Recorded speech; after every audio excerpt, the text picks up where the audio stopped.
What's good, everybody? My name is Daniel, and this is just a quick video I just wanted to make. A little bit about me. I'm about to be a third year medical student. And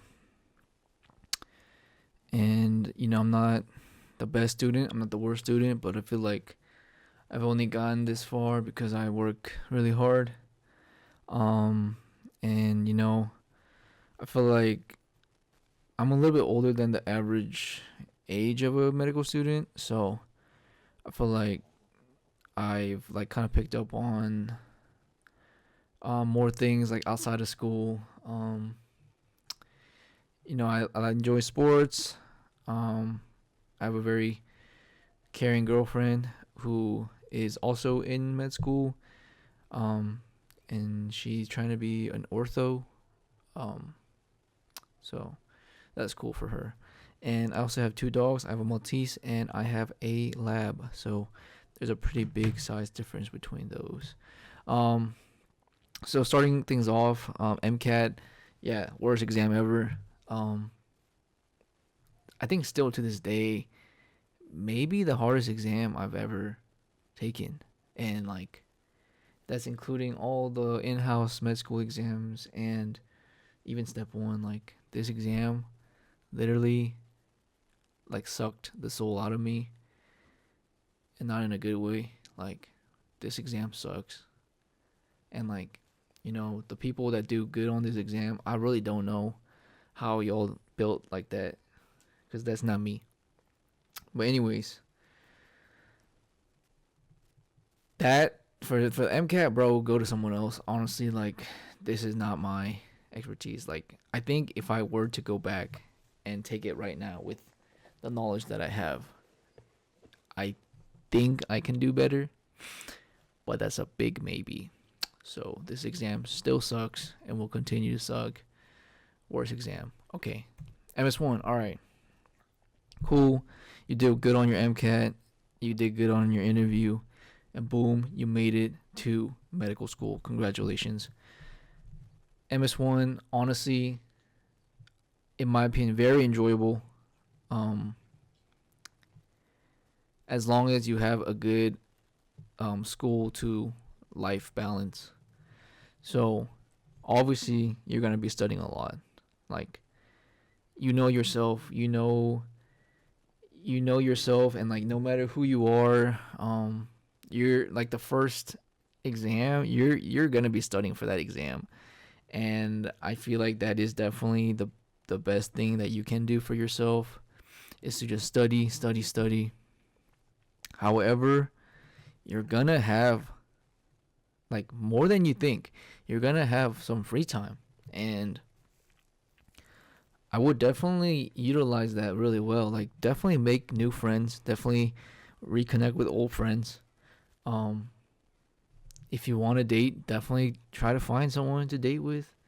But have fun, like bro, with the free time you have, really just like enjoy it. Like if you are based in California, for example, like go to Big Bear, go to Mammoth, like go to you know like there's so many things to do in Cali, but you get the idea. Like go hiking wherever you're at, like go visit the city. Like I personally don't drink, but like I know I have a lot of friends that um like the night scene, and that's no problem, bro. Like enjoy yourself when you have the free time, and trust me, you're gonna have the free time. And with that being said, whenever you're in class or just like with people, like try to really meet your group of friends. Like seriously, like at least make one friend that you can like always hit up and chill with, because you are gonna need a support group in medicine, like so badly, bro. Because there's gonna be a lot of days when you're gonna feel alone, and you're gonna just need someone to talk to. Um, so definitely find a friend. Maybe more than one is better. But yeah, don't feel like you can go through medical school by yourself. That's like punishing yourself for some reason. You know what I mean? Like, um, Yeah, so like I said though, you're gonna have a lot of time, and so you can do research if you are going into something competitive. Um, and to be honest, even if you're going into primary care, so like peds, family medicine, and internal medicine, like I would still do research if you can, because there is no like there's nothing bad about having research under your CV. Like, you know what I'm talking about? Like, you rather have some research than no research. So I feel like any research is good. But obviously, if you're going, like, if you came to med school with the mind of like, oh, I'm gonna be a derm, I'm gonna be plastics, I'm gonna be ortho, whatever. Okay, then obviously you want to do research pertaining to those specialties. Like that's a no brainer, right? Um, but even if you like came into med school thinking, oh, I really love children, I'm gonna do peds. That's awesome, but I would still do some research, because you can change. Like, you wanting to do peds is still there, but what if during med school, like, you like find a passion for like radiology, for example, right? So it's just like that could happen, and I think that's kind of why I'm saying, like, bro, if you have time, do some research. Like, it's only gonna help you out. Like, and it's also like a good way to kind of like meet other students and like other attendings as well. But yeah, enjoy MS1. It's honestly a very fun year if you make it to be. All right. All right. Summer between MS1 and MS2. Yeah. So I think the biggest thing you should do during the summer is research. Like I said, for all the reasons I just said. But this time, like in the summer, you definitely have time to just do research, and I would probably start studying for step one, just doing like 40 questions of UWorld on a block that you've already gone over. So, for example, if you've already done the cardiology block, like do 40 questions on cardiology, and um and yeah, because like that's gonna just help your progress with everything. And I wouldn't just be like do like like a set of cardiology every day. I would probably do, okay, Monday I'm gonna do 40 questions of cardiology. On Tuesday I'm gonna do 40 questions of endocrinology, etc. Like Wednesday I'm gonna do 40 questions of gastro GI. So it's like, I think that kind of helps to like mixing the questions up kind of helps um to make sure like every block that you've gone over is kind of fresh, if that makes sense. Like for example, if you just do cardio questions for like, I don't know, like 10 plus days, and then you do 10 plus days of endo questions, like you might low-key forget um about the cardio questions. You know what I'm talking about? Like by the time you're like on your day 20, on your day 30 of questions, and you're like almost done with GI, like the day 1 through 10 of cardio might just be gone from your brain. You feel me? So I would do alternations. I mean, that's helped me, but obviously, like, this isn't professional advice. Like, I'm just saying what I feel is beneficial. Anyways, but all right, a little bit about Anki. If you have religiously done Anki your MS1 year, you need to continue that during the summer. That is like such a big key. Like, you need to just, Anki is like space transportation, yes, but it is more about how consistent you are. Like, cause like everyone in med school, I feel like is gonna try Anki at one point, and you know, you're gonna be like, you're gonna have those days, man. Like, okay, I got 100 questions due, or I got 100 cards due. All right, but then you're like, damn, bro, I'm tired as hell. Next day, how many questions you got, bro? It's like 100 plus 5. I mean, plus like 200, bro. Like, and you're gonna have 300 in total. You're gonna be like, damn, bro, like 300, that's like piss load. And then you don't do it again. Next day, bro, it's like at like 600, bro, and you're just like, bro, hell no, I'm not doing this no more. So it's like if you continue to be consistent with Anki, that's freaking hard. I applaud you for doing so, but like it will definitely help you um with step one, because like that material just keeps on coming up, and like the spaced repetition thing, I guess it works somehow. Yeah, but you gotta do Anki.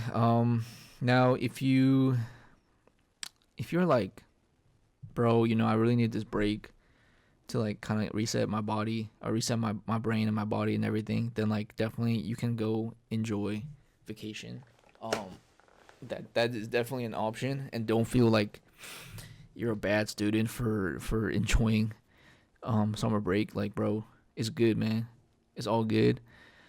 I probably wouldn't recommend it if you are going into something competitive, but I feel like, bro, one or like 2 or 3 weeks can't hurt, bro. Like, just, bro, you just literally finish first year of med school, bro. Enjoy some time with your family and your friends and your loved ones, bro. It's all good. Like, don't feel like you're like a turd of a student. You're good, bro. Trust me, you're good. All right, MS2. So MS2, I feel like is gonna be a lot easier than MS1, and the reason I say that is because during MS1, you are still kind of figuring out how to study, and by the end of MS1, hopefully you have an idea of how to study, because, and I say that because you have passed MS1, right? So that at least means that whatever you're doing to study has been working enough for you to pass first year of medical school. And um and like, I don't want you to take that lightly, because obviously a lot of your fellow students are also going to pass first year and every other year, but like, bro, it's not a walk in the park. You still got to put in the effort, like.